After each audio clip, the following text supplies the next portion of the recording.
Materi kita hari ini masih membahas tentang masalah himpunan ya. Kalau teman-teman masih lupa, minggu kemarin kita juga sudah membahas mengenai himpunan, yang dimana himpunan itu adalah sekumpulan objek yang berbeda ya.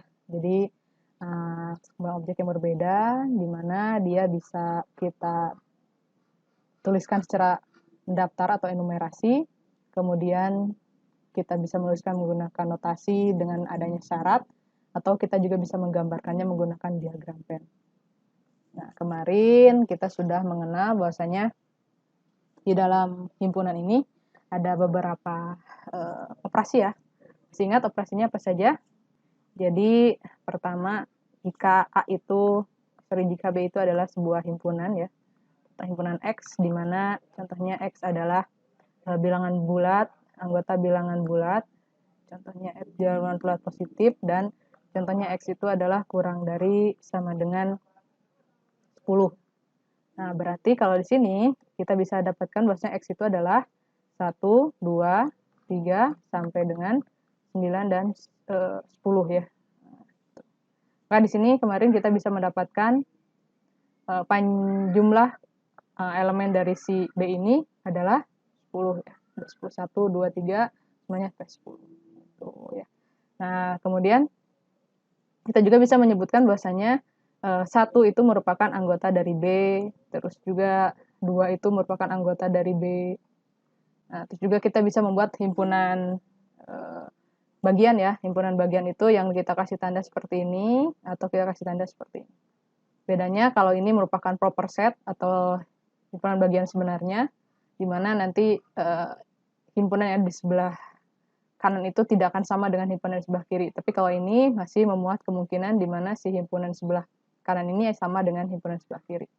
Jadi contohnya kalau kita punya A yang terdiri dari 1, 2, 3, seperti ini, maka kita bisa bilang bahwasanya si A itu adalah himpunan bagian dari B, atau bisa juga kita sebutkan bahwasanya si A itu adalah proper set, bukan tapak ini ya, proper set dari si B. Tuh. Tapi kalau si A itu dia hanya bisa menjadi himpunan bagian dari A itu sendiri, tidak bisa menjadi himpunan bagian sebenarnya ya. Nah, jika kita punya suatu himpunan, ibaratnya di sini kita punya A, itu terdiri dari A, B, dan C, contohnya. Terus kita punya B, itu terdiri dari B, E, F, G. Maka kita bisa mendapatkan A, iris B itu adalah apa yang menjadi anggota A, dan dia juga menjadi anggota B. Maka di sini kita akan memiliki nilai B. Nah, tapi kalau kita punya A gabung B, itu adalah semua anggota A dan semua anggota B dimasukkan ya. Berarti di sini kita akan punya A, B, C, E, F, dan G. Seperti ini. Nah, kemudian kita punya komplement ya. Komplement itu berarti contoh jika U itu adalah A, B, C, E, F, G, dan H, tambah D ya di sini contohnya, maka komplement dari A itu adalah di sini kita dapatkan apa yang ada di A, apa yang ada di U tapi tidak di A di A. Berarti tidak ada di U tapi tidak di A, berarti di sini kita dapat D, E, F, G, dan H. Itu komplement dari A. Kalau komplement dari B gampang ya, berarti ada di U tapi tidak ada di B. Tuh. Sekarang kalau selisih, berarti kalau A dikurangi B, nah ini selisihnya adalah semua himpunan yang elemennya merupakan himpunan A tapi bukan bagian dari himpunan B. Berarti kalau A min B itu di sini